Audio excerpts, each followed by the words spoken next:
नव्या करारामधून रोम करास पत्र अध्याय 8 वचने 26 ते 30, जुना करार जखर्या 4 1 ते 14, नवा करार रोम 8 26 ते 30 या दोन्ही शास्त्रपाठाकडे यावेळेस आपण लक्ष देऊयात. जखर्या ह्याचा 4था अध्याय 1 ते 14 वचन. दीप वृक्ष व जैतुनाची झाडे. मग माझ्याबरोबर भाषण करणारा दिव्यदूत माझ्याकडे पुन्हा आला व जसे झोपेतून एखाद्यास जागे करतात तसे त्याने मला जागे केले. त्याने मला विचारले, तुझ्या दृष्टीस काय पडते? मी म्हणालो, माझ्या दृष्टीस असे पडते की एक संबंध सोन्याचा दीप वृक्ष आहे. त्याच्या शिरावर एक कटोरा असून त्याला 7 दिवे आहेत व त्यावरील 7 दिव्यांना 7 नळ्या आहेत. आणि त्याच्याजवळ कटोऱ्याच्या उजव्या व डाव्या बाजूला 2 जैतुनाची झाडे आहेत. तेव्हा माझ्याबरोबर भाषण करणाऱ्या दिव्यदूताला मी विचारले, माझ्या प्रभू, ही काय आहेत? माझ्याबरोबर भाषण करणारा दिव्यदूत मला म्हणाला, ही काय आहेत हे तुला ठाऊक नाही काय? मी म्हणालो, नाही माझ्या स्वामी. तेव्हा त्याने मला उत्तर केले, जरुबाबेलास परमेश्वराचे हे वचन आहे, बलाने नव्हे, पराक्रमाने नव्हे, तर माझ्या आत्म्याने कार्यसिद्धीस होईल, असे सेनाधीश परमेश्वर म्हणतो. हे महान पर्वता, तू काय आहेस? जरुबाबेल पुढे तू सपाट मैदान होशील व तो त्यावर अनुग्रह असा गजर करत कोण शिरा पुढे आणेल. मग परमेश्वराचे वचन मला प्राप्त झाले ते हे की जरुबाबेलच्या हातांनी या मंदिराचा पाया घातला, त्याचेच हात ते बांधायचे पुरे करतील व सेनाधीश परमेश्वर मला तुमच्याकडे पाठवेल आहे हे तू समजशील. तर कार्याच्या अल्पारंभाचा दिवस कोण तुच्छ मानतो काय? ते 7 डोळे जरुबाबेलच्या हातातील ओळंबा आनंदाने पाहतील, ते परमेश्वराचे डोळे जगभर फिरत असतात. मग मी त्याला विचारले, दीपवृक्षाच्या उजव्या व डाव्या बाजूंना ही 2 जैतुनाची झाडे आहेत, ती काय? दुसऱ्यांदा मी त्याला विचारले, या 2 सुवर्णाच्या तोट्यांजवळच्या सुवर्णरूप तेलाचा प्रवाह स्रवणाऱ्या या 2 जैतुनाच्या फांद्या काय आहेत?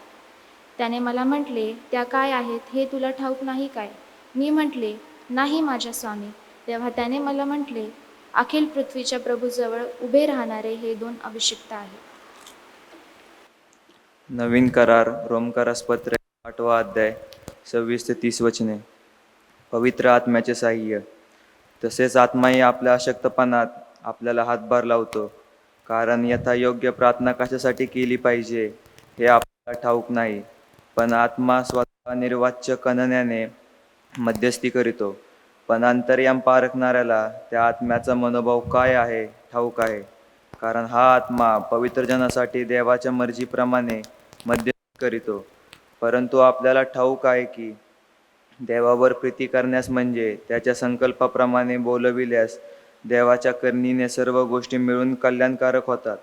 कारण ज्याच्याविषयीचे त्याला पूर्वज्ञान होते त्यांनी आपल्या पुत्राच्या प्रतिमेप्रमाणे बनावे म्हणून त्यांनी त्यांना आगाऊच नेमून ठेवले. ज्यांना त्याने पाचारण केले त्यांना त्याने नीतिमानही ठरविले, आणि ज्यांना त्याने नीतिमान ठरविले त्याचे त्याने गौरवही केले. देवाच्या वचनाकडे लक्ष लावूयात. आजचं असणारं संदेशाचं शीर्षक आहे, बलाने नव्हे, पराक्रमाने नव्हे, माझ्या आत्म्याने कार्यसिद्धी होईल, असे सेनाधीश परमेश्वर म्हणतो. यदा कदाचित वाचत असताना शब्द खाली वर होईल, कारण की माझ्या चष्म्याने इथं आल्यानंतर त्याचा उद्योग दाखवलेला आहे. बलाने नव्हे, पराक्रमाने नव्हे, पण माझ्या आत्म्याने किंवा देवाच्या आत्म्याने कार्यसिद्धी होते. आजच्या संदेशाचं शीर्षक आहे, देवाच्या आत्म्याने कार्यसिद्धी होते. God's work must be done in God's way and through God's spirit.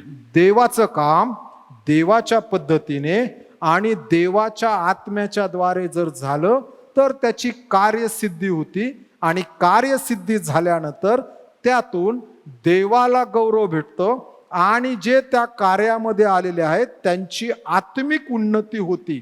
2 उद्दिष्ट पूर्णतेस गेल्याशिवाय कार्यसिद्धी धरता येणार नाही. एक तर देवाचं गौरव, देवाला सन्मान, देवाला मान, आणि खाली आल्यानंतर जे भूतलावर लोक आहेत ज्यांच्यामध्ये सेवा होती त्यांनाही देव त्यासाठी आशीर्वाद देतो. मग तो भौतिक असेल, आत्मिक असेल, सामाजिक असेल, देव त्या आशीर्वादाने आशीर्वादित करतो. आणि म्हणून प्रिय बंधू आणि भगिनींनो, ज्यावेळेस आम्ही जखर्याच्या पुस्तकाकडे येतो, हग्गई आणि जखर्या हे दोन संदेष्टे जुन्या करारातले एकाच विषयाविषयी त्यांचं लिखाण करताना दिसतात, परंतु हग्गई आणि जखर्या यांच्यामध्ये एक जी महत्वपूर्ण गोष्ट आहे ती आहे जखर्या जो आहे, जखर्याचं पुस्तक समजायला फार सोपं पुस्तक आहे, वाचलं की ते आम्हाला समजेल. जखर्या जो आहे याने मवाळ पद्धतीने आपला असणारा देवाचा संदेश मांडलेला आहे. जखर्या आणि हग्गई हे दोघ जण शेवटच्या हग्गईचा शेवटचा महिना आणि जखर्याच्या सुरुवातीच्या काळातला पहिला महिना, तेवढा एक महिना हे दोघं ओव्हरलॅपिंग एकमेकासंगती करतात.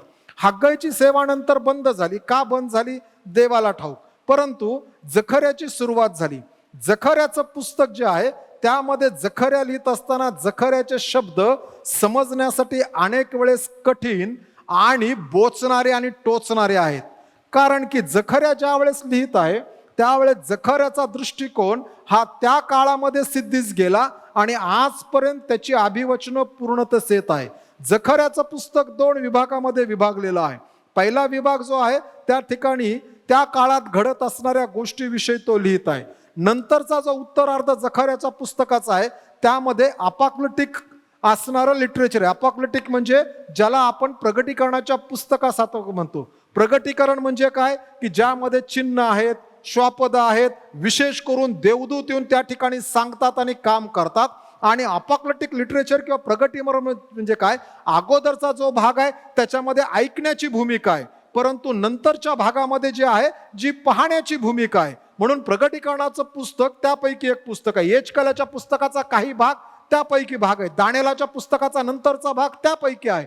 आणि म्हणून ही जी सगळी लिटरेचर आहेत किंवा साहित्य आहे ही आम्हाला देव त्याच्या दूतांना पाठवून त्याच्या लेकरांना माहिती मिळावी म्हणून तो या गोष्टी या ठिकाणी मांडतो, यासाठी की त्याचे लोक सतर्क व्हावेत. आणि प्रगटीकरणाच्या पुस्तकाच्या पहिल्या अध्यायाच्या 3ऱ्या वचनामध्ये त्याचं असणारं उत्तर तो देव का आपल्या लोकांना त्याचा असणारा दृष्टांत आणि त्याच्या योजना सांगतो भविष्यकालीन. त्या यासाठी तो म्हणतो जो कोणी हे पुस्तक वाचेल तो धन्य, ते पुस्तक ऐकणारा धन्य, ते पुस्तक पाळणारा धन्य. आणि म्हणून हे पुस्तक आशीर्वादाचे पुस्तक आहे. जखर्या ह्या शब्दाचा अर्थ आहे देव आमची आठवण करतो. देव आमची आठवण करतो. जखर्या या नावाचा अर्थ आहे देव आमची आठवण करतो. देवाने इस्रायल लोकांची योग्य वेळेस आठवण केली. जुन्या करारामध्ये जवळजवळ 29 लोक आहेत की ज्यांना जखर्या म्हणून बोलवण्यात आलं किंवा त्यांचं नाव जखर्या आहे. त्यापैकी हा एक जखर्या आहे. ज्यावेळेस ह्या जखर्याकडे आम्ही येतो त्यावेळेस हा जखर्या मात्र कठीण संदेश आहे. त्याचे संदेश कठीण आहेत. जखर्याच्या जर पहिल्या अध्यायाच्या आम्ही 7व्या वचनापासून जर सुरुवात केली तर एकामागे एक जखर्याचे देवाने दाखवलेले दृष्टांत आहेत. आणि हे जे दृष्टांत आहेत प्रत्येक दृष्टांत देव जखर्याला दाखवत असताना वेगळ्या पद्धतीने दाखवतो तो यासाठी की त्यांना ते समजावा. जखर्याच्या पुस्तकाचं किल्ली वचन किंवा मुख्य वचन हे आहे 8वा अध्याय 13 वचन, ज्या ठिकाणी देव म्हणतो की मी तुम्हाला आशीर्वादित करीन, मी तुम्हाला आशीर्वादित करण्यासाठी बोलावलेला आहे, तुम्ही इतर राष्ट्रांसाठी आशीर्वादाचं कारण व्हाल. ह्या असणाऱ्या वेगवेगळ्या दृष्टांतामध्ये पहिला दृष्टांत जर आम्ही पाहिला तर पहिल्या दृष्टांतामध्ये आम्हाला पाहायला भेटतं म्हणजे 3ऱ्या वचनापासून पहिल्या अध्यायाच्या जर आम्ही आलो 17व्या वचनापर्यंत या ठिकाणी घोड्यांचा दृष्टांत आहे. आणि या दृष्टांतामध्ये असं म्हणतो हे घोडे कोण आहेत तर हे घोडे पृथ्वीवरतून 4 कोपऱ्यावरून आलेले आहेत आणि हे सांगतात शांती आहे. जगाच्या असणाऱ्या इतिहासामध्ये एक शांततेचा काळ जगाने अनुभवला की ज्या वेळेस त्याच्यामध्ये 4 असणारी बलवत्तर राष्ट्र, एकापेक्षा एक उच्च असणारी राष्ट्र, यामध्ये जगाने किंबहुना इस्रायलाने शांततेचा काळ अनुभवला. आणि त्याविषयी हे लिहित आहे बाबेलचं राज्य जे आहे की जे जागतिक सत्ता होतं, बाबेलच्या राज्यामध्ये खूप लोकांची मारहाण युद्ध झालं. त्याच्यानंतर मीदिया आणि पारशांचं राज्य आलं. मीदिया आणि पारशाच्या राज्यामध्ये हा असणारा राजा जो दार्यावेश आणि कोरेश आहे हे शांतता प्रिय राजे होते आणि म्हणून त्यांच्या काळात शांतता होती. त्या काळामध्ये जखर्याचं पुस्तक लिहिलं गेलं. 70 वर्षाचा असणारा बाबेल परगण्यातला त्यांचा असणारा सर्व देशांतराचा वास संपला, त्यांच्या त्या ठिकाणच्या गोष्टी संपल्या आणि देवाने दानिएलाला दाखवलं त्याप्रमाणे, इर्मियाला दाखवलं त्याप्रमाणे 70 सप्तकाचा काळ संपल्यानंतर मी माझ्या लोकांना पुन्हा घेऊन माझ्या राष्ट्रामध्ये येईल. आणि त्यावेळेस जे येणारे होते हे जास्त अंशी जे होते ते सगळे बहुतेक करून जे आलेले आहेत हे होते सगळे प्रिस्ट, याजक लोक पुन्हा आले. कारण की बाकीच्यांची सोय बाबेल परगण्यामध्ये होत होती. बाबेलमध्ये ते राहत होते. बाबेल म्हणजे आजचं इराक. त्या ठिकाणी ते राहत होते. त्यांचे व्यवसाय वाढत होते. त्यांना सगळ्या गोष्टी होत्या. परंतु याजकांसाठी सेवेसाठी मंदिर नव्हतं. आणि म्हणून बहुतांशी याजक तिथून इकडे येण्याचा प्रयत्न केला आणि ते आले. आणि त्याची सुरुवात नेहम्यापासून झाली. एजरा झाला. आणि जखर्या म्हणतो हा शांतीचा काळ आहे. ह्या शांतीच्या काळामध्ये देवाचं मंदिर बांधणं गरजेचं आहे. ते मंदिर नीटनेटकं असणं गरजेचं आहे. देवाच्या मंदिराकडे लक्ष लावणं गरजेचं आहे. आणि देवाच्या मंदिराकडे लक्ष कोण लावल, तर ज्यांना मंदिराची सेवा देण्यात आलेली आहे ते लोक देवाच्या मंदिराकडे लक्ष लावतील. जुन्या कराराच्या 2000 वर्षाचा कालावधी जो आहे, 4000 वर्षाचा कालावधी जुन्या करारामध्ये आहे. पहिले 2000 वर्ष जे आहेत आदामाच्या पतनापासून ते अब्रामापर्यंत, याच्यामध्ये बऱ्याच घटना घडताना दिसतात आम्हाला. आदामाचं पतन आहे, त्याच्यानंतर आम्हाला नोहाचं तारू दिसतं, त्यानंतर बाबेलचा बुरुज दिसतो. हा 500 ते 1000 वर्षाचा कालावधी आहे. त्यानंतर अब्रामापासून ते प्रभू येशू ख्रिस्ताच्या जन्मापर्यंत हे 2000 वर्ष जे आहेत हे जुन्या करारातले असणारे वर्ष आहेत, की जे 2000 वर्ष आहेत त्यांना 4 विभागामध्ये सहज आम्ही विभागू शकतो. पहिले 500 वर्षाचा कालावधी कुलाधिपतींचा कालावधी आहे. कुलाधिपती म्हणजे अब्राहम, इसाक, याकोब आणि योसेफ यांचा 500 वर्षाचा कालावधी. त्याच्यानंतरचा दुसरा कालावधी जो येतो तो दुसरा कालावधी राजे लोकांचा कालावधी आहे, की ज्या राजे लोकांच्या कालावधीमध्ये आम्हाला पाहायला भेटतं शाऊलापासून एक एक राजे येत गेले. तो 500 वर्षाचा कालावधी आहे. शाऊला आणि राजे लोकांचा कालावधी संपल्यानंतर त्या ठिकाणी आला तो संदेष्टांचा कालावधी आला. प्रॉफेटिक मुवमेंट आली. संदेष्ट येत होते की ज्या काळामध्ये जखर्या, हग्गाय जुन्या करारातले मोठे संदेष्टे, लहान संदेष्टे यांचं काम होताना दिसतं. आणि तो 500 वर्षाचा कालावधी. जखर्या ज्या काळात लिहितोय तो म्हणतो आता देव त्याचा दृष्टिकोन कुलाधिपतीपासून, राजांपासून, आता संदेष्टांपासून तो शिफ्ट करतोय देव. आणि तो जो दृष्टिकोन देव शिफ्ट करतोय, येथून पुढे तुमचा असणारा जो पुढारी असेल तो मंदिराचा याजक असेल. आणि म्हणून तेथून पुढे 400 वर्ष जे आहे, 500 वर्ष आहेत, हे याजकाचा काळ आहे. यासाठी की ज्या वेळेस येशू ख्रिस्त वधस्तंभावर जायचा होता म्हणून याजकांनी दिलेला निर्णय, प्रमुख याजक कैफा आणि हन्ना यांनी दिलेला निर्णय त्यावेळेस ग्राह्य धरण्यात आला. आणि येशूला घेऊन ते पिलाताच्या समोर गेले. नंतरचे 500 वर्ष जे आहेत आणि त्याची सुरुवात या ठिकाणी होते. आणि या ठिकाणी सुरुवात झाल्यानंतर आम्ही जेव्हा येतो त्यावेळेस हा माणूस जो आहे या जरुबाबेला देवाने बोलावलं आणि आमचं वचन आहे, वचन त्या ठिकाणी आल्यानंतर देवाने काम केलं. आणि म्हणून पहिलं जे आहे की देव म्हणतो की हे जे आहेत मी तुम्हाला सांगतो शांतच काढल्या. त्यानंतर आपण दुसऱ्या अध्यायामध्ये आल्यानंतर परमेश्वर मापन सूत्राचा दृष्टांत मानतो. परमेश्वर म्हणतो यरुशलेमेचं माप घ्या, यरुशलेमेचं माप घ्या. इर्म्याच्या पुस्तकामध्ये परमेश्वर म्हणतो यरुशलेम मी खूप वाढवेल. आणि टप्प्याटप्प्याने आज जो यरुशलेमेचा जो प्रांत आहे तो इर्म्याने भाकीत केलेला प्रांताला थोडासा कमी आहे आणि ती यरुशलेम आज आहे. त्याकडे देवाने लक्ष लावलं आणि परमेश्वर म्हणतो की त्या ठिकाणी तुम्ही एक भिंत बांधताल. कुठल्याही गावाला ज्यावेळेस गावकूस बांधलं जातं, फोर्टिफाईड वॉल्स बांधल्या जातात, त्यावेळेस त्या आतमध्ये खूप गर्दी होती. आणि परमेश्वर म्हणतो मी यरुशलेम राष्ट्रासाठी, यरुशलेम शहरासाठी मी त्यांची भिंत होईल, मी त्यांचं संरक्षणाचं कवच होईल. म्हणून दुसरा अध्याय त्याच्या 5व्या वचनात परमेश्वर म्हणतो सभोवार मी तिच्या भोवती अग्नीचे कोट उभे करील. तो दुसरा दृष्टांत. तिसरा दृष्टांत जो त्याने पाहिला तो आहे की 6व्या वचनापासून ते 13व्या वचनात दुसऱ्या अध्यायाच्या तो तिसरा दृष्टांत आहे हद्दपार झालेल्या लोकांना बोलावणं. आणि आमच्या सगळ्यांच्या आवडीचं वचन आहे की जो कोणी तुम्हा स्पर्श करील तो त्याच्या डोळ्याच्या बुबुळाला स्पर्श करील असे सेनाधीश, कारण सेनाधीश परमेश्वर असे म्हणतो. या ठिकाणी जगातल्या बरेच लोकांना ज्याने इस्रायलला स्पर्श केला त्याने देवाच्या बुबुळाला स्पर्श केला. जो शब्द आहे तो आहे आयरिस. आणि आयरिस म्हणजे आम्ही ज्या वेळेस पाहतो आरशामध्ये जर आम्ही आमचे डोळे पाहिले, इंग्रजी शब्द आहे ॲपल ऑफ आय.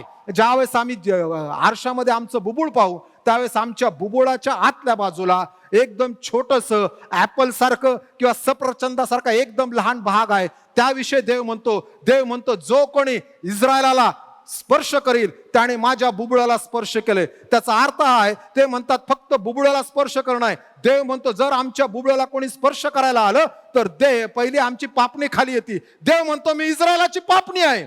मी इस्रायलाची पापणी आहे, मी त्यांचं संरक्षण करणार आहे, मी त्यांच्या भोवती कडेकोट उभे करेल. आणि म्हणून तो म्हणतो की माझ्या अग्नीचे कोट त्यांच्या भोवती उभे असतात. जे जे इस्रायलाला हात लावतात देव त्यांना दुष्कृत्यामध्ये पाडल्याशिवाय आणि त्यांचा उद्ध्वंस केल्याशिवाय राहत नाही. स्तोत्र संहिता 136 म्हणतो, मी मोठे मोठे राजे ठार मारले, बाशाणाचा राजा ओग याला ठार मारले.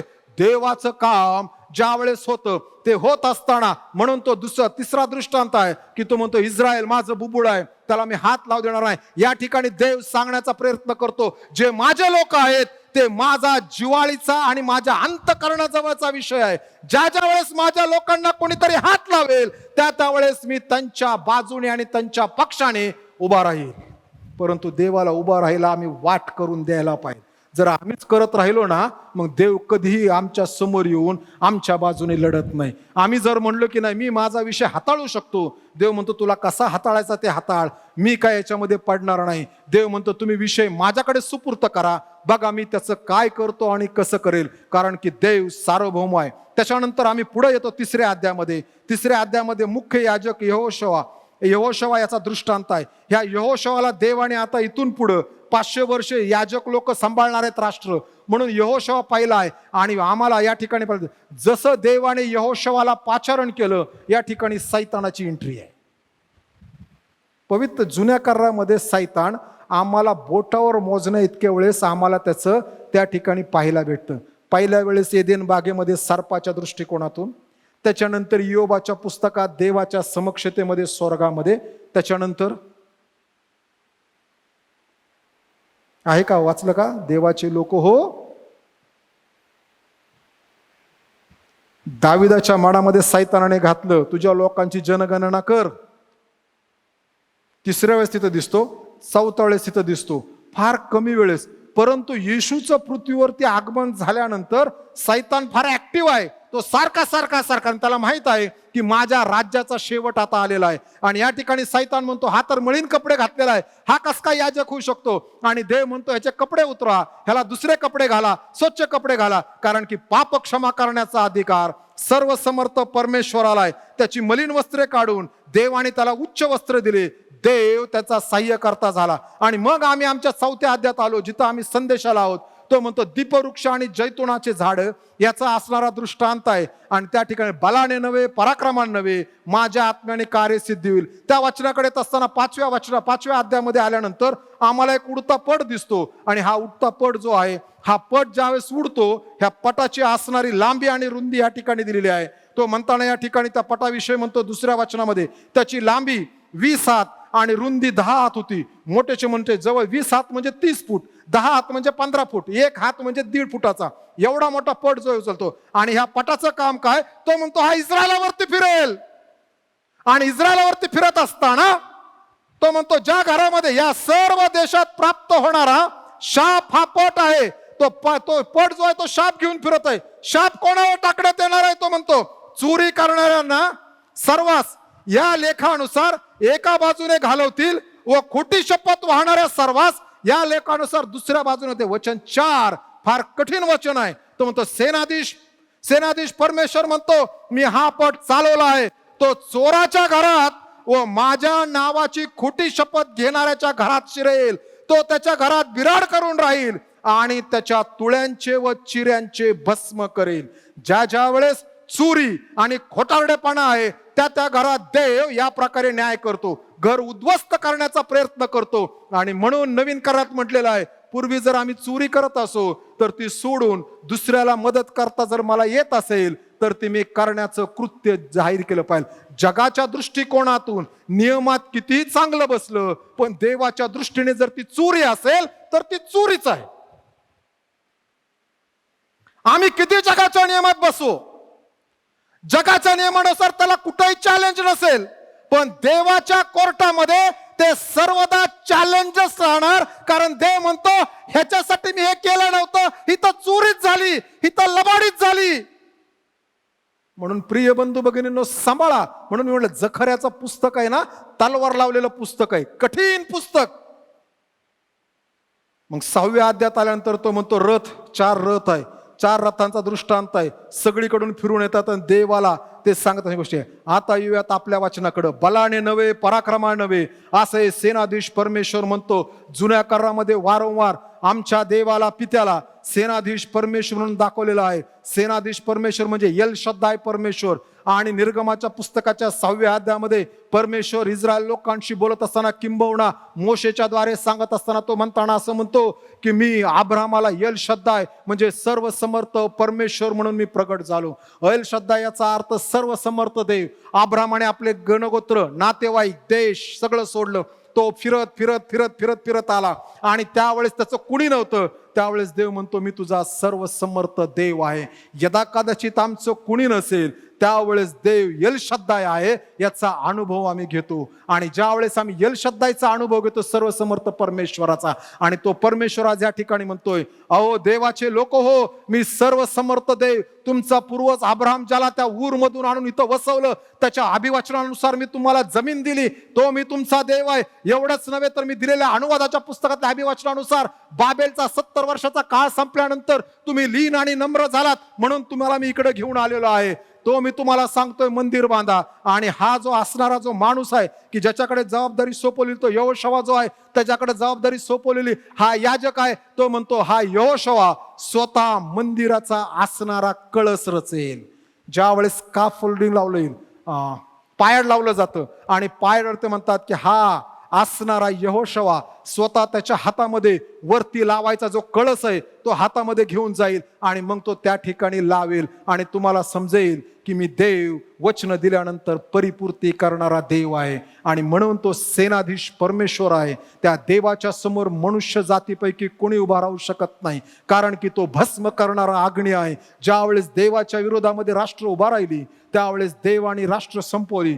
जगातलं पहिली महासत्ता होती बाबेलचं राज्य, आणि त्या नबुकदनेस्सर राजाने बरीच पात्र आणली आणि त्या असणाऱ्या बाबेलच्या परगण्यामध्ये तो घेऊन गेला. बाबेलमध्ये त्याने ठेवली. आणि मग तो राजा आला, बेलशस्सर राजा. आणि बेलशस्सर राजा रात्री आपल्या असणाऱ्या लोकांसंगती बसत म्हणतो, अरे माझा बाप नबुकदनेस्सर याने जी पात्र त्या यरुशलेमेच्या देवाच्या मंदिरातून सुवर्ण पात्र आणलीत ती घेऊन या, म्हणजे त्यातून मी, माझ्या पत्नी, माझ्या उपपत्नी आणि माझे सरदार हे त्यातून आम्ही मद्यप्राशन करू. आणि ज्या वेळेस पात्र आणण्यात आली त्यावेळेस त्या भिंतीवरती लेख लिहिला गेला, मणे मणे तकल उपारसीन. मी तुला तागडीत तोलून पाहिलंस, तो उणा भरलास.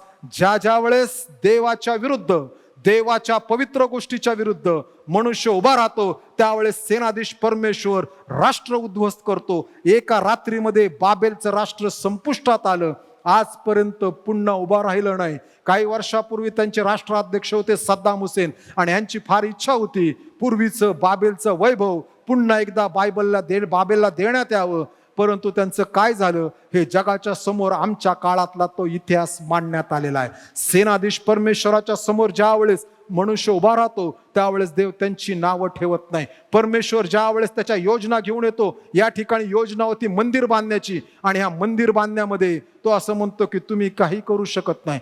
देवाचा दृष्टांत, देवाची योजना, देवाच्या सेवा, देवाचे लोक, देवाला समर्पित वस्तू, देवाला समर्पित जमिनी, देवाला समर्पित दृष्टांत, देवाला समर्पित पैसे, हे सगळे देवाचे आहेत. ज्या वेळेस त्याच्याकडे वक्रदृष्टी केली जाते आणि नको त्याप्रमाणे त्याकडे पाहिलं जातं त्यावेळेस देव सेनाधीश परमेश्वर उभा राहतो. देव म्हणतो माझा हा दृष्टांतच नव्हता. प्रिय बंधू भगिनींनो, देवाच्या दृष्टांतानुसार पुढे जाणं गरजेचं आहे. या ठिकाणी मंदिर बांधण्याचा देवाचा दृष्टांत होता आणि त्या बांधण्यासाठी तो म्हणतो, पण हे मंदिर बांधत असताना मी तुम्हाला काय सांगतो असं म्हणतो, बलाने नव्हे पराक्रमाने नव्हे.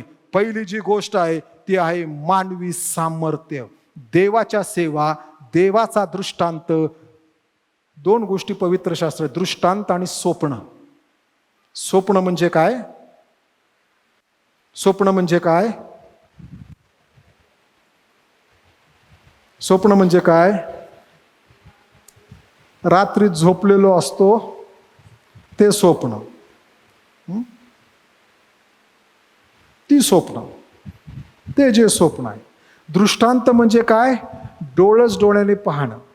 आणि परमेश्वराचं वचन योएलच्या पुस्तकामध्ये म्हणतं, तुमचे तरुण दृष्टांत पाहतील, म्हणून मला अजूनही दृष्टांत पाहायला आवडतील. आणि 120 वर्षाचं जर देवाने आयुष्य दिले तरी मला दृष्टांत पाहायला आवडतील, कारण देवाकडं माझी प्रार्थना आहे, तू जर 120 वर्षाचं मला तुझ्या म्हणण्याप्रमाणे आयुष्य दिलंस तर मला कालेब सारखं दे. आज जसा फिट आहे तसाच फिट असावा, ह्या शरीरामध्ये काही नसावं, पण मला 120व्या वर्षी पण दृष्टांत पाहायला आवडेल. ह्याचा अर्थ हा, तोपर्यंत मला तरुण राहायचंय. ज्यांना स्वप्न बघायचे त्यांनी बघावेत, आपल्याला मात्र दृष्टांत बघायचे. दृष्टांत, देवाच्या दृष्टांताला ज्यावेळेस गालबोट लागतं त्यावेळेस देव शांत बसत नाही. आणि म्हणून तो म्हणतो, मी ज्या दिलेल्या गोष्टी आहेत, देवाच्या ज्या गोष्टी, पवित्र शास्त्रामध्ये देवाच्या पुष्कळ योजना आहेत, देवाच्या राज्यामध्ये देवाच्या पुष्कळ योजना आहेत, देवाच्या समोर पुष्कळ गोष्टी आहेत. देव या जगाचं तारण व्हावं, त्याच्या मंडळीची उन्नती व्हावी म्हणून वेळोवेळी देव दृष्टांत देत जातो. ज्या वेळेस आम्ही दृष्टांताच्या विरुद्ध उभा राहतो त्यावेळेस देव म्हणतो, तू माझ्या विरुद्ध उभा राहिलास, मी त्या दृष्टांताच्या बाजूने काम करेल. देवाच्या मनोवृत्तीपेक्षा ज्या वेळेस वेगळी मनोवृत्ती येते त्यावेळेस देव विरोधामध्ये उभा राहतो. आणि देवाच्या विरोधामध्ये उभा राहणारा कुणी आजपर्यंत टिकलेला नाही. म्हणून तो म्हणतो, बलाने नव्हे. तुम्हाला असं वाटतं आम्ही बलाने आणि पराक्रमाने करू का? ज्यावेळेस तो बलाने म्हणतो ना, त्याचा अर्थ आहे सगळी आर्मी, मी सगळी आर्मी गोळा केली. हे इस्रायल राष्ट्र, तू तुझी सगळी आर्मी आणलीस तरी त्या दृष्टिकोनातून तो माझा दृष्टांत पूर्ण करू शकत नाहीस.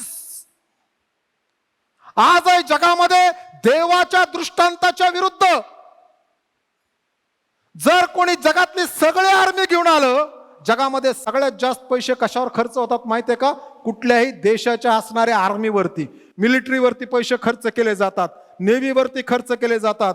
हे जे 3 दल आहेत त्यांच्यावरती, आर्मी, नेव्ही आणि एअरफोर्स, यांच्यावरती खर्च केले जातात. कुठल्याही देशाच्या बजेट महिना फार असतं. देव म्हणतो, सगळ्या जगाचे लोक एकत्र आले आणि ते उभा राहिले तरी माझा दृष्टांताला ते हात लावू शकणार नाहीत. बलाने नव्हे, पराक्रमाने नव्हे. आणि देवाचा दृष्टांत, आम्ही सगळी जगातली आर्मी, ॲम्युनेशन हे सगळे एकत्र घेऊन आलो तरी काही होणार नाही. मागच्या 1 महिन्यामध्ये जपानमध्ये एका बेटाने जवळजवळ 1000 भूमिकंप अनुभवलेत. 1 महिन्यात 30 दिवसात 1000 म्हटल्यानंतर रोजचे जवळजवळ 30 ते 33 झाले. पुढच्या आठवड्यापासून 2 संदेश प्रभू येशू ख्रिस्ताच्या दुसऱ्या येण्याविषयी. मत्ती सुसमाचार 24 दुष्काळात, कारण की भूमिकंपाचे प्रमाण वाढले. जानेवारीपासून खूप भूमिकंप झालेत. प्रिय बंधू आणि भगिनींनो, देव म्हणतो, तुम्ही सगळे एकत्र आलात, सगळं सामर्थ्य लावलं, सगळी ताकद लावली, तुमची सगळी जगातली मिलिटरी एकत्र आणली, पण तुम्ही माझा दृष्टांत पूर्ण करू शकत नाही. दुसरी गोष्ट म्हणतोय, बलाने नव्हे, पराक्रमाने नव्हे. पराक्रम म्हणजे मी इतिहासामध्ये मी असं केलं, माझी ही योजना होती, माझी अमुक गोष्ट होती.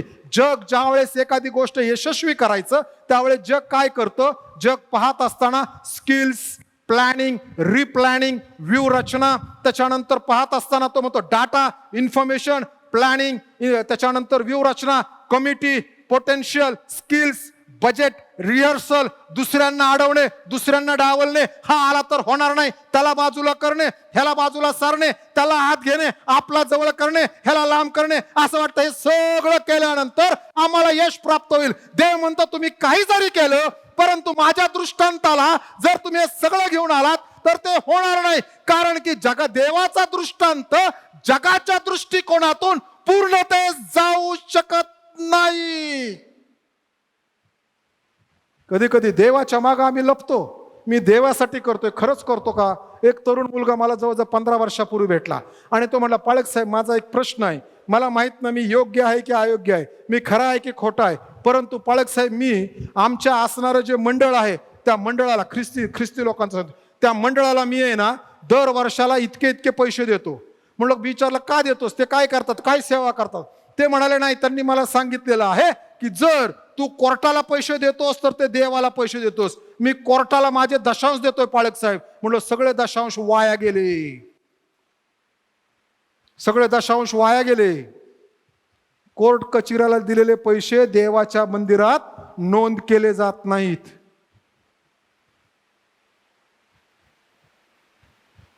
कठीण आहे. देवाचं काम करण्यासाठी नाही, देवाचं काम करण्यासाठी बल आणि पराक्रम नाही चालत, बुद्धिमत्ता माणसाची चालत नाही. माणसाच्या व्यूहरचना देव चुटकीसरशी संपुष्टात आणतो. मग त्यासाठी आम्ही प्लॅनिंग करायचं, किंवा देवा आता आम्ही हा दृष्टांत तू दिलास आम्ही प्रार्थनेपूर्वक, ह्याच्यासाठी आम्ही अमुक अमुक प्लॅनिंग करत आहोत, हे तुझ्या कृपेने शहाणपणाने आम्हाला दे. आणि मग देवाला म्हणतो, देवा तू बघ का ह्याच्यात परत अल्टर करू. देव सांगतो अनेक वेळेस अल्टर कर, हे बरोबर नाही, ह्याच्यामध्ये अमुक अमुक टाकायला पाहिजे, तमुक तमुक केलं पाहिजे. आणि मग तिसरी महत्वाची गोष्ट जी आहे पार्टिसिपेट, त्याच्यामध्ये सर्वांनी एकत्र येऊन करणे. देवाचा आत्मा आम्हाला गोष्टी सांगतो, देवाचा आत्मा आम्हाला देवाचा दृष्टांत प्रगट करतो. ह्या जगामध्ये पवित्र आत्म्याची दोन मुख्य काम आहेत. पहिलं काम आहे ज्यांना येशूची क्षमा, पाप क्षमा मिळाले नाही, ज्यांचं तारण झालं नाही, ज्यांनी पापाची क्षमा प्राप्त केली नाही, ते जे सगळे लोक आहेत त्यांना पापाची जाणीव करून देणं. ज्यांनी येशूला आपल्या वधस्तंभाच्या पायथी ज्यांनी गेले नाहीत, येशूला आपल्या जीवनात वैयक्तिक तारण म्हणून घेतलं नाही, येशूला एकदा वैयक्तिक तारण म्हणून घेतलं की आम्ही देवाच्या कुटुंबामध्ये जन्माला येतो, देवाच्या कुटुंबाचे भागीदार होतो. येशू ख्रिस्त आपला थोरला बंधू आणि सर्वसमर्थ देव आमचा देव पिता होतो. ज्यावेळेस हे घडतं त्यावेळेस त्या ज्यांनी हे केलं नाही त्यांना तो पापाची जाणीव करून देतो. संदेश ज्यावेळेस देवाचे जातात, ट्रॅक्स जातात, देवाचं वचन जातं, देवाची गीतं जातात, देवाचे लोक सुवार्ता सांगतात, त्यावेळेस हे घडतं. प्रिय बंधू आणि भगिनींनो, मंडळीला मरेपर्यंत सुवार्ता सांगायची आहे. कारण प्रकटीकरणाचं पुस्तक 2 अध्याय, मरेपर्यंत विश्वासू राहा म्हणजे तुला मला मारतीलच, मी मरलच, असंच होईल, तसंच होईल, हेच होईल, तेच होईल. मग अशा लोकांनी स्वतःला ख्रिस्ती म्हणून घेऊ नये आणि सुवार्ता सांगू नये. आमचा सुवार्तेचा पॅटर्न जगाच्या परिस्थितीवरती अवलंबून नाही. आमचा सुवार्तेचा पॅटर्न हा पवित्र शास्त्रा आधारित आणि देवाच्या दृष्टांतामध्ये आहे. 2000 वर्षापूर्वी येशूला माहित होतं 2025 साली भारतामध्ये, महाराष्ट्रामध्ये काय घडणार आहे ते. कारण आमचा देव आरंभी शेवट पाहतो. सुवार्ता आम्ही सांगायलाच पाहिजे, फक्त पद्धत बदलावी लागेल. हो, आम्हाला असं वाटतं आमचीच पद्धत बरोबर. बायबलमध्ये पद्धती पण आहेत कशा सांगायच्यात, पण बायबलची पद्धत आम्हाला आवडत नाही. आणि म्हणून प्रिय बंधू भगिनींनो, देवाच्या आत्म्यानुसार काम आणि सेवा करणं गरजेचं आहे. तो म्हणतो देवाचा आत्मा आम्हाला दृष्टांत देतो, आणि म्हणून होशेच्या पुस्तकात जे दृष्टांत नाही ते लोक नाश पावतात. आणि ज्याच्यामुळं नाश पावतात देव त्याचा न्याय करतो. कारण की येशू ख्रिस्त म्हणतो ज्याच्यामुळं अडखळण येईल त्या माणसाची किती अवस्था भयंकर असतील. येशू म्हणतो तो जर जन्मला नसता तर बरं झालं असतं, कारण की त्याच्या जन्माने देवाच्या दृष्टांताला स्फोटक करण्याचं किंवा उद्ध्वस्त करण्याचं काम केलंय. आणि म्हणून तो म्हणतो जन्मला नसता. आणि तेच वचन यहूदा इस्करियोत विषयी पण वापरलं गेलं, तो जर जन्मला नसता तर बरं झालं असतं. प्रिय बंधू आणि भगिनींनो, देवाच्या आत्म्याकडे ज्यावेळेस आम्ही येतो तेव्हा देवाचा आत्मा कार्यसिद्धी करणार आहे. स्तोत्र 33 जे आम्ही आळीपाळीचं स्तोत्र म्हणतो, बलाने नव्हे, पराक्रमाने नव्हे, पण माझ्या आत्म्याने कार्य सिद्धी होईल. नवीन करारामध्ये ज्यावेळेस प्रेषितांकडे देवाने सुवार्ता सोपवली, मंडळीचा कारभार सोपवला, त्यावेळेस प्रेषित एका पवित्र आत्मा तुम्हावर येईल, तेव्हा तुम्हाला सामर्थ्य प्राप्त होईल. यरुशलेमेत, सर्व यहूद्यात व पृथ्वीच्या शेवटापर्यंत तुम्ही माझे साक्षी व्हाल. तो म्हणतो मी तुम्हाला साक्षी होण्यासाठी पाचारण केलंय, तेवढंच काम करा, बाकीचं दुसरं काही करू नका. ज्या वेळेस मंडळीमध्ये 2री, 3री, 4थी पिढी येते त्यावेळेस मंडळी शीतल आणि कोमट होत असताना दिसते. आणि म्हणूनच संत योहानाला देवाने सांगितलं, योहान कृष्ण शुभवर्तमान लिही आणि प्रकटीकरणाचं पुस्तक लिही, कारण की आता मंडळी शीतलतेकडे निघाली आहे. 2री, 3री पिढी आलेली आहेत, त्यांना हे समजायला पाहिजे माझा दृष्टांत काय. प्रिय बंधू भगिनींनो, मला वाटतं तो दृष्टांत होऊ शकत नाही. पवित्र शास्त्र पुरस्कृत गोष्ट आहे ना, ती दृष्टांत आहे. आणि म्हणून जगामध्ये लोक वारंवार म्हणतात देवाचा दृष्टांत पुढे घेऊन जायला हवा, तो उद्ध्वस्त करायला नको, कारण की तो देवाच्या आत्म्याने दिलाय. आणि म्हणून आत्म्याने कार्यसिद्धी होते. देवाचे लोक ज्यावेळेस देवाच्या पद्धतीने देवाचं काम करतात त्यावेळेस तो असणारा देवाचा दृष्टांत आहे. खरं यशायाचं पुस्तक 40 अध्याय 29 आणि 29 ते 31 वचनामध्ये देव लिहिताना असं म्हणतो की मी तुमच्यासाठी पुन्हा उभा राहील, मी तुमच्या बाजूने माझा आत्मा तुमच्यासाठी काम करेल. 2 कोरिन्थीकरास पत्र 12 अध्याय 9 वचन, तो म्हणतो माझा आत्मा तुम्हाला कार्यसिद्धी देणारा आत्मा होईल. त्याच्यानंतर प्रेषितांची कृत्य 1 अध्याय 8 वचन, पवित्र आत्मा तुम्हावर येईल, तेव्हा तुम्ही यशस्वीरित्या सगळ्या गोष्टी टप्प्याटप्प्याने पूर्ण करत जाल. त्याच्यानंतर नीतिसूत्राचं पुस्तक 3 अध्याय 5 आणि 6 वचनामध्ये तो म्हणतो मी दृष्टांत देतो आणि त्या पूर्णतेस घेऊन जाणारा मी परमेश्वर आहे. परमेश्वर ज्यावेळेस पाहतो त्यावेळेस देवाची योजना देवाच्या पद्धतीने जर आम्ही केली तर आशीर्वाद भेटतो आणि देवाची कार्यसिद्धी होते. यहोशुआ 1:8 मध्ये परमेश्वराने यहोशुआला सांगितलं, तू हा देश त्यांना वतन करून देणार आहेस, पण लक्ष ठेव, तू जात असताना हा जो नियमशास्त्राचा ग्रंथ तुझ्याकडे आहे तो आपल्या मुखी सदैव असू देत, त्याचं रात्रंदिवस मनन कर, म्हणजे तू जाशील त्या ठिकाणी तुझं कल्याण होईल आणि तुला कार्यसिद्धी प्राप्त होईल. देवाचं वचन देवाच्या आत्म्याच्या द्वारे आम्हाला कार्यसिद्धी देणारा देवाचं वचन आहे. देवाचं असणारी कृपा, देवाचं असणारं डिसिजन, देवाच्या असणारी निवड ही आमच्यासाठी काम करते. प्रिय बंधू आणि भगिनींनो, आम्ही ज्यावेळेस पाहतो त्यावेळेस एक राजा फ्रेडरिक एम्परर होऊन गेला की जो पर्शियाचा होता. त्याने एक फिलॉसॉफर होता हार्डिगो. ह्या हार्डिगोला विचारलं, तू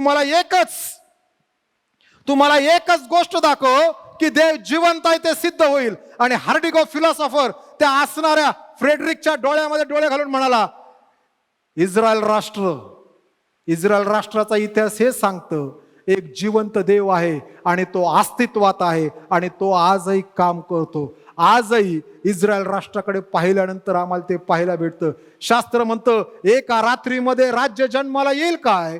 इस्रायल राष्ट्र एका रात्री जन्माला आलं. इस्रायलावरती ज्यावेळेस पहिलं युद्ध लादलं गेलं, 6 अवतीभोवतीचे राष्ट्र आले, त्यावेळेस इस्रायलने 7 दिवसात युद्ध संपवलं. आणि इस्रायलचा असणारा पुढारी त्याला विचारलं, अरे कस काय युद्ध जिंकलं? ते म्हणाले, आम्ही अब्रामाचा मार्गाने गेलो. जसा अब्राम मुक्काम करत तसे गेलो. अब्रामाचा मार्ग हा विश्वासाचा मार्ग आहे. अब्रामाचा मार्ग हा देवावरती विसंबून राहण्याचा मार्ग आहे. अब्रामाचा मार्ग देवाच्या कृपेचा मार्ग आहे. अब्रामाचा मार्ग देवाला सन्मान देण्याचा मार्ग आहे. अब्रामाचा मार्ग देवाचं गौरव करण्याचा मार्ग आहे. अब्रामाचा मार्ग सर्व देवाने केले हे मान्य करण्याचा मार्ग आहे. आणि म्हणून अब्राम कुठं म्हणत नाही मी केलं. ज्यावेळेस मी येतं त्यावेळेस ते सैतानापासून आहे, कारण सैतानाला मीची फार ओढ आहे. म्हणून ज्यावेळेस स्वर्गामध्ये तो लुसिफर होता त्यावेळेस तो म्हणाला, मी माझं राज्य उत्तरेकडे स्थापिन, मी मोठा होईल, मी अमुक करेल. ज्यावेळेस आम्ही मोठा होण्याचा प्रयत्न करतो ना त्यावेळेस समजून घ्या आम्ही सैतानाचं काम करत आहोत. देवाला आमचं काम त्याच्या पद्धतीने आमच्या जीवनात आणि समाजात, आपल्या कुटुंबात आणि लेकरांमध्ये करू द्यात.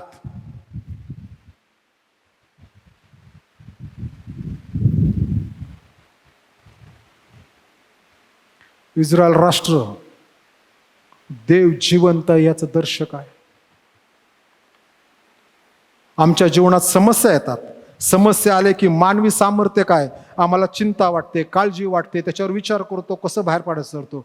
आणि दैवी योजना किंवा पवित्र आत्म्याचं काम काय, तर पवित्र आत्म्याचं काम आहे तो आम्हाला शांती आणि मार्गदर्शन देतो. ज्यावेळेस आमच्या जीवनात चिंता आणि काळजी आहे त्यावेळेस आम्ही बायबल वाचायला पाहिजे, देव मार्गदर्शन करतो. येशूने सांगितलं की तू चिंता करून कुणी आपल्या आयुष्याची दूरी वाढवत नाही. जो ग्रीक शब्द आहे तो ग्रीक शब्द फार सुंदर आहे. त्या ग्रीक शब्दामध्ये म्हटलेलं आहे फुकटची चिंता. फुकटची चिंता म्हणजे काय, तो शब्द वापरला जायचा ज्यावेळेस घरामध्ये आई, बहीण, पत्नी, कोणी जे काही स्त्री आहेत. समजा मी इथून बारामतीवरून पुण्याला गेलो आणि पुण्याला गेल्यानंतर दुपारी 1-1:30 दरम्यान फुकटच चिंता करायची, काय माहिती हा जेवला असेल की नाही, ह्या कसा राहिला असेल, का उपाशीचा असेल, काय असेल. सांगावं भावांनो, जेवढे इथे माया असेल ते कधी कधी लांब ठिकाणी आम्ही जातो. आपण उपाशी राहू शकतो का? वेळ झाली की बरोबर खातो. पण इथं फुकटची चिंता आहे. फुकटची चिंता ही आहे, तुम्ही इथं चिंता करून काय होतं, शास्त्र ते सांगतो फुकटची चिंता करू नका. पवित्र आत्म्याचं काम काय माहितीये का? येशू ज्यावेळेस वधस्तंभ घेऊन निघाला ना, काही स्त्रिया रडत आल्या, काही स्त्रिया रडत आहेत. येशू म्हणतो, बहीण यरुशलेमेच्या कन्यांनो माझ्यासाठी रडू नका. कोणासाठी रडा?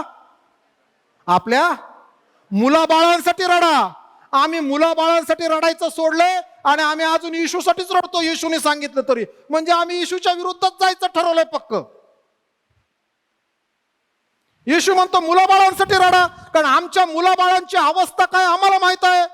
त्या आत्म्याचा दृष्टांत आहे, त्या आत्म्याचं काम आहे, ती कार्यसिद्धी आहे. एकदा रडलात बस झालं. तारणाच्या दिवशी सारखं सारखंच काय रडायचंय? मग येशू म्हणला असता रोजच रड.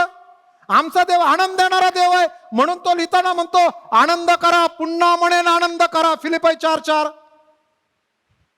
देवाच्या आत्म्याचं काम देवाचा दृष्टांत वाढवणार आहे.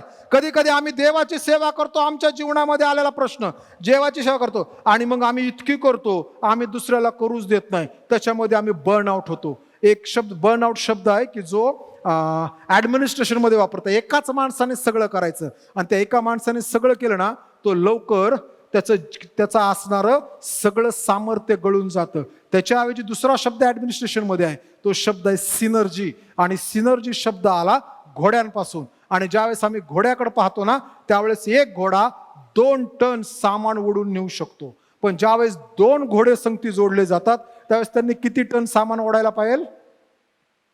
2 + 2 4. पण 2 घोडे संगती जोडले की ते 10 टन सामान संगती घेऊन जातात. कधी कधी आम्ही सेवेमध्ये एक्झॉस्टेड होतो. शास्त्रामध्ये आम्हाला नियम दिलाय, जे देवाची सेवा करतात त्या सर्वांना, कुठल्याही प्रकारची सेवा असेल द्राक्षबाग, त्या सगळ्यांना पहिला कोण? देव. मग देवानंतर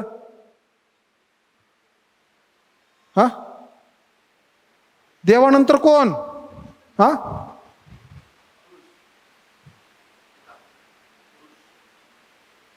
नाही, ऑलरेडी आम्ही सेवेत आहोत. मग सेवेमध्ये पहिलं स्थान देवाचं, त्याच्यानंतर दुसरं स्थान कोणाला द्यायचं? काय म्हणले बाळासाहेब? समाज. अजून कुटुंब, याजकाला. बर. प्रिय बंधू आणि भगिनींनो, बायबलचा असणारं त्रिकलाबादी सत्य, पहिलं स्थान देवाचं, त्यानंतर तुमचा जोडीदार,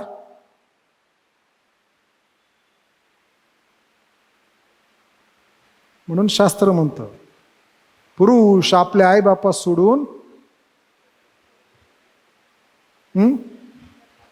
मला एका आजीने विचारला प्रश्न, राठोड सर, मला म्हणाली पाळक साहेब हे वचन काय बायबलमधलं बरोबर नाही. आजी म्हणलं तुझं विचार जे आहेत म्हणलं ते सगळे तुझे विचार तुझ्या सोयीने आहेत. म्हटली का? तुला काय काम करता येत नाही, तुझा मुलगा तिथं गेलाय ना, तू इथं राहतोय, तू आणली मुलगी लग्न करून यासाठीच की तुझं भलं व्हावं, तुला स्वयंपाक करायला नको, झाडू मारायला नको, तो आणलं. मग देव सांगतो ते होऊ देत, कशाला मध्ये पडतीस? सोशॉलॉजिकली एक डाटा समोर आलाय, अनेक कुटुंब यासाठी तुटलेत, घरातल्या असणाऱ्या इनलॉज मुळे कुटुंब तुटलेत. माहिती आहे? इनलॉज, सासू सासरे, ननंद, भाऊजाई, दीर, मेहणा, ह्याच्यामुळे तुटलेत. आणि दुसरे कशामुळे तुटलेत माहितीये का? आता त्या दुसऱ्याने पहिली घेतली स्टेज. कशामुळे माहितीये का? Mobile phone. प्रिय बंधू आणि भगिनींनो, शास्त्र सांगतं जर तुझा उजवा हात तुला अडखळण करत असेल तर तो तोडून टाक. उजवा डोळा जर तुला अडखळण करत असेल तर फोडून टाक. जर तुझा मोबाईल तुला देवापासून दूर घेऊन जात असेल तर मोबाईल फेकून दे. मोबाईल शिवाय माणूस जगू शकतो, 100% जगू शकतो. प्रिय बंधू आणि भगिनींनो,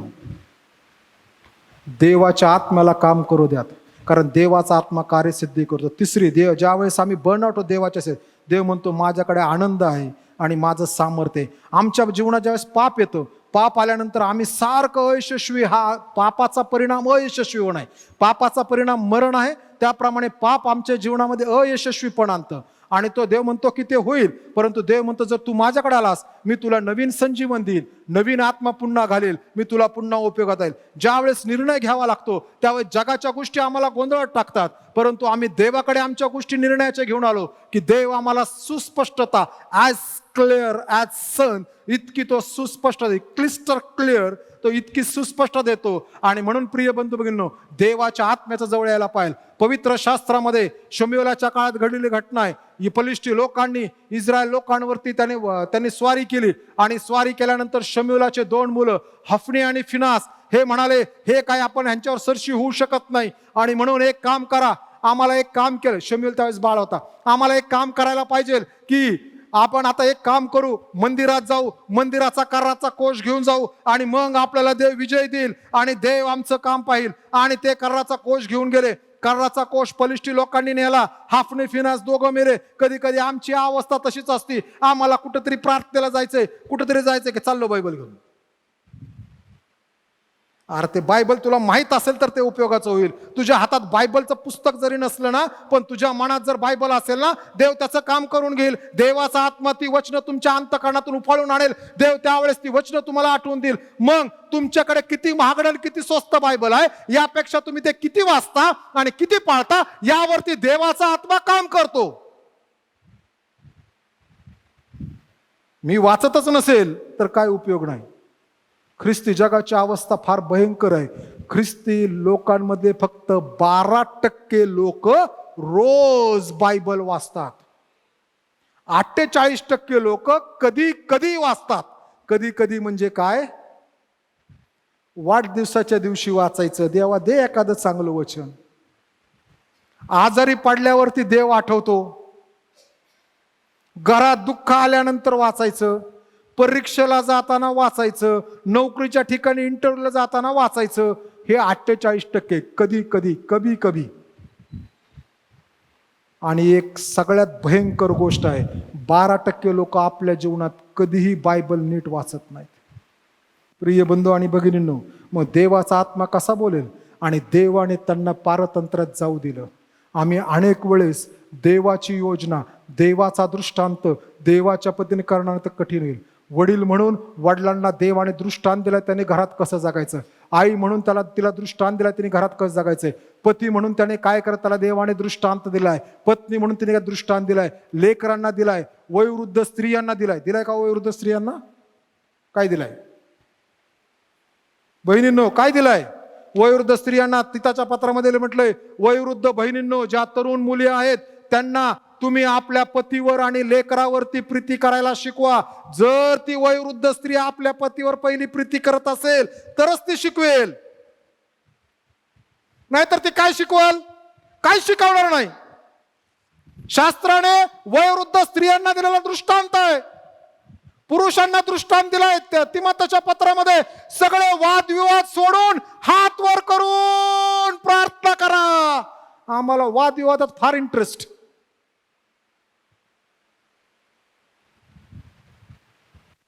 वयोवृद्ध पुरुषांना देवाने लावून दिलं तो दृष्टांत आहे. देवाने पुरुषांना हात वर करायला लावले, स्त्रियांना नाही.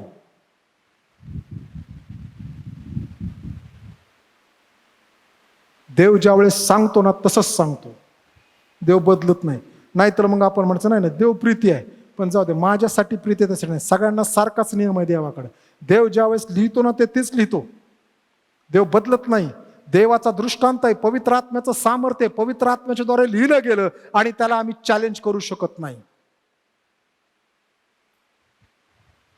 देवाने जे काम करतात नोकरदार वर्ग आहे त्यांच्यासाठी दृष्टांत ठेवलाय.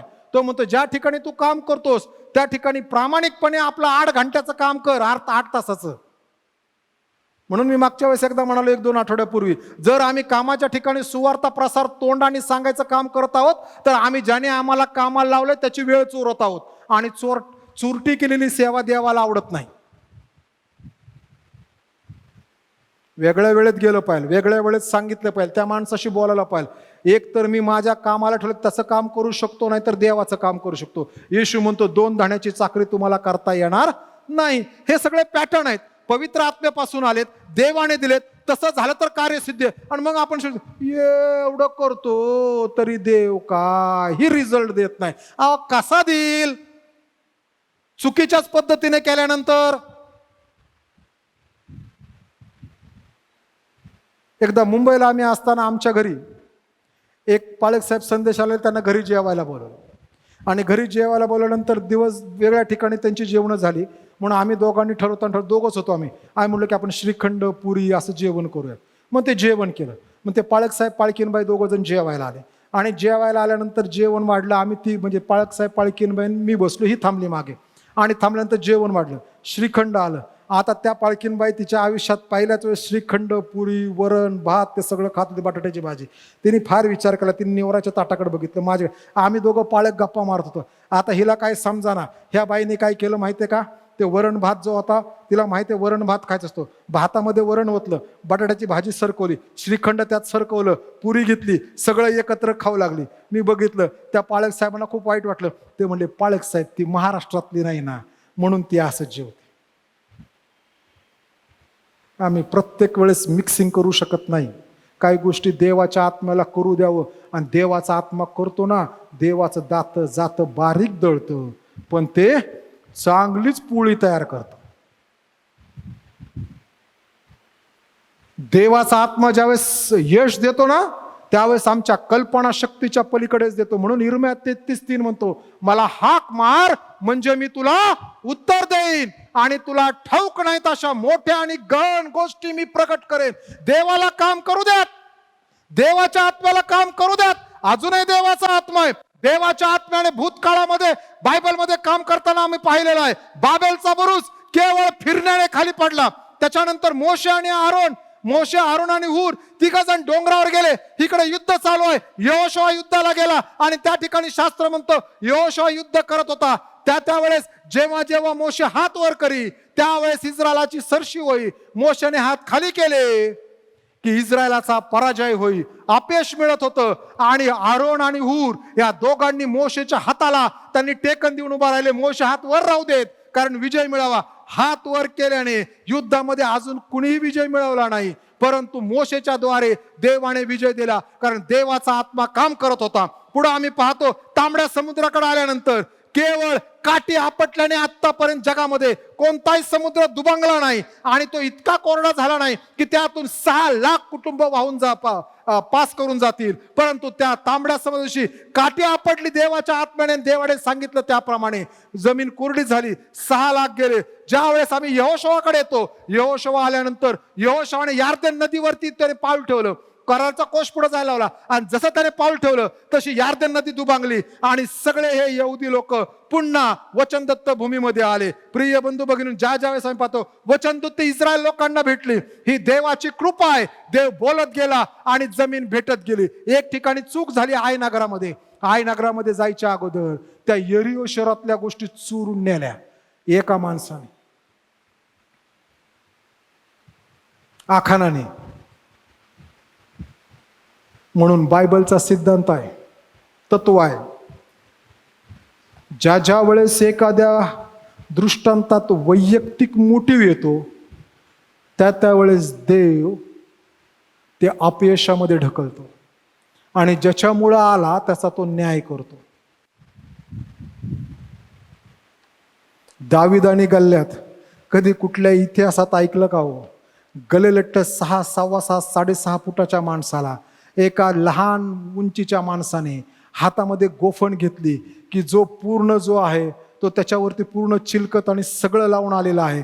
आणि समोर आलेला दावीद सुकुमार आणि हा कसलेला योद्धा, हा दावीद येत असताना हातामध्ये काठी आणि गोफण आणि 5 गोटे घेऊन आला. असं कधी ऐकलंय का की गोफण फिरवली आणि फुल आर्मर, फुल प्रोटेक्टेड माणूस पडतो आणि तो मरतो? कारण की देवाच्या आत्म्याने काम केलं, देवाने कृपा ओतली. प्रिय बंधू भगिनींनो, जर आम्ही जीवन जगत असताना देवाच्या राज्यामध्ये, आपल्या वैयक्तिक जीवनात, आपल्या कुटुंबात, आपल्या समाजात, आपल्या लोकांमध्ये जर समजा गल्ल्यात आहे, तर देवाने त्या गल्ल्यातासाठी एक दगड तयार केलेला आहे आणि तिथं दावीद आहे. जर सिंह आहे तर तो फाडण्यासाठी देवाने शमशोनाला तयार केलेला आहे. जर यार्देन नदी आहे तर ती दुभागण्यासाठी देवाने त्या ठिकाणी यहोशुआ ठेवलेलाच आहे. प्रिय बंधू आणि भगिनींनो, आम्ही देवाच्या आत्म्याने गोष्टी केली पाहिजे. जे देवाचे लोक आहेत ते देवाच्या आत्म्याने गोष्टी करतात. नुसतं प्रभू भोजन घेऊन काही होत नाही.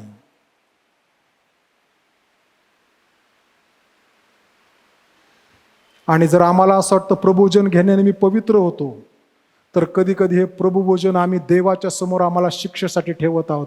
कोरिन्थीकरास 1 पत्र 11 अध्याय.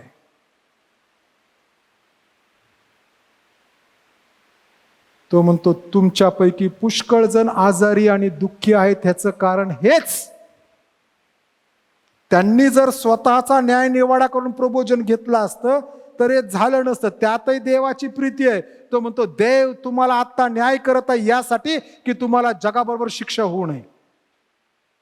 आम्ही सांभाळायला पाहिजे, देवाच्या पद्धतीने गोष्टी केल्या पाहिजे. प्रिय बंधू भगिनींनो, देव हात पसरून म्हणत आहे की मी अजून आहे, माझ्याकडे या. पश्चाताप एकमेव गोष्ट आहे आणि म्हणून सांभाळा. भावांनो आणि बहिणींनो, ज्या लेकरा बाळांसाठी आम्ही सगळं करत आहोत ना, जर त्यांच्यावरच देवाने काठी उगारली तर आमचं काय होईल?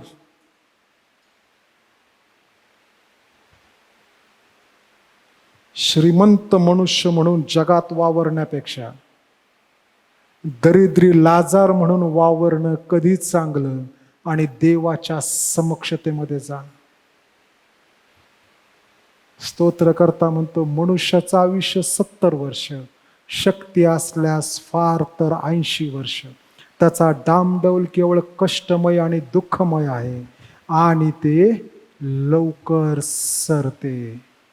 आमचं किती सरलंय हे आम्हा प्रत्येकाला माहीत आहे. जर येशूचं दुसरं येणं झालं तर मी वर उचलण्यामध्ये असेल का? एकदा का वर उचलली गेली ख्रिस्ताची मंडळी आणि वधू, मग जगात किती पश्चाताप करा, त्याचा काय उपयोग नाही. शिक्षा इथं भोगावीच लागेल. कारण नोहाचं उदाहरण आहे. नोहाचे 8 माणसं आत गेले नोहाला धरून, ते 7 नोहा 8 आत गेले, तारू बंद झालं. खूप लोक नोहाकडे ओरडत होते. कोणतरी नोहाला, नोहा मी तुझा भाऊ आहे म्हटले असतील. कोणीतरी म्हणलं असेल मी मेहुणा आहे, अरे मी तुझा व्याही आहे, मी तुझा इवई आहे, मी तुझा अमुक आहे. देवाने सांगितलं मी कुलूप बाहेरून टाकले, नोहा उघडत नसतो आता. त्यांना वेळ दिली होती. एकदा मंडळीवर उचलली गेली की 7 वर्षाच्या महासंकटाच्या काळात इथं राहणं गरजेचं आहे. म्हणून प्रिय बंधू भगिनींनो, देवाच्या वचनाप्रमाणे जीवन जगा. देवाच्या आत्म्याला काम करू द्यात. आपल्या बलाने आणि पराक्रमावर जाऊ नका. आमचं बल आणि पराक्रम देवाच्या समोर त्याची किंमत स्क्रॅच एवढी पण नाहीये. प्रार्थना करूयात. प्रभुदेवा, आम्ही तुझ्या नावाला धन्यवाद देतो, स्तुती करतो, उंचावतो. गौरव आणि सन्मान तुला देतो कारण की तू आम्हावर प्रीती करणारा देवबाप आहेस. प्रभुदेव, आम्ही वेगवेगळ्या स्तरावरती तू आम्हाला दृष्टांत आणि सेवा दिल्यात. वैयक्तिक व्यक्ती म्हणून, तुझं लेकरू म्हणून, पती म्हणून, पत्नी म्हणून, आई वडील म्हणून, लेकरं म्हणून, परमेश्वरा सासरे म्हणून, मित्र म्हणून, देवाचे लोक म्हणून, प्रभुदेव वेगवेगळ्या ठिकाणी तू आम्हाला ठेवलेला आहेस. अशा वेळेस परमेश्वर आम्ही ह्या गोष्टी पूर्णतेस घेऊन जाण्यासाठी बलाने आणि पराक्रमाने प्रभुदेव ह्या गोष्टी साध्य होणार नाहीत. कारण तुझ्या अंतःकरणातून आलेले ते दृष्टांत आहेत की जे पवित्र आत्म्याच्या द्वारे आमच्यापर्यंत पवित्र शास्त्रातून पोहोचवलेले आहेत. आम्ही प्रार्थना करतो देवा की हे दृष्टांत आम्ही आत्म्याच्या सामर्थ्याने त्याची कार्यसिद्धी करण्यासाठी तो आमचा सहाय्य करता आणि पुढारी तो. जगाच्या मोहपाशापासून दूर राहून तुझ्या मागं चालण्यासाठी कृपा तो. प्रार्थना प्रभू येशू ख्रिस्त आमचा गौरवी तारणारा याच्याद्वारे मागतो म्हणून तो ऐक. आमेन. हे आमच्या स्वर्गातील पित्या, तुझे नाम पवित्र मानले जाऊ. तुझे राज्य जसे स्वर्गात तसे पृथ्वीवर. तुझ्या इच्छेप्रमाणे हो. आमची रोजची भाकर आज आम्हास दे आणि जसे आम्ही आमचे ऋणे असरून सोडले आहे तशीच तो आमची ऋणे आम्हास सोड. आणि आम्हास परीक्षेत नकोस तर आम्हास वाईटापासून सोड. कारण की राज्य, सामर्थ्य आणि गौरव ही सर्व काळ तुझीच आहेत. आमेन. आता शांतीने जा आणि सुखाने राहा. म्हणजे देव जो बाप याची प्रीती, आमच्या पुनरुत्थित गौरवी नासरी येशू ख्रिस्ताच्या कृपा आणि प्रेमळ पवित्र आत्म्याची सहभागिता आम्हातील प्रत्येकाबरोबर, देवाच्या सर्व लेकरांबरोबर आता आणि येशूचे पुन्हा येणे होईपर्यंत असो. आमेन.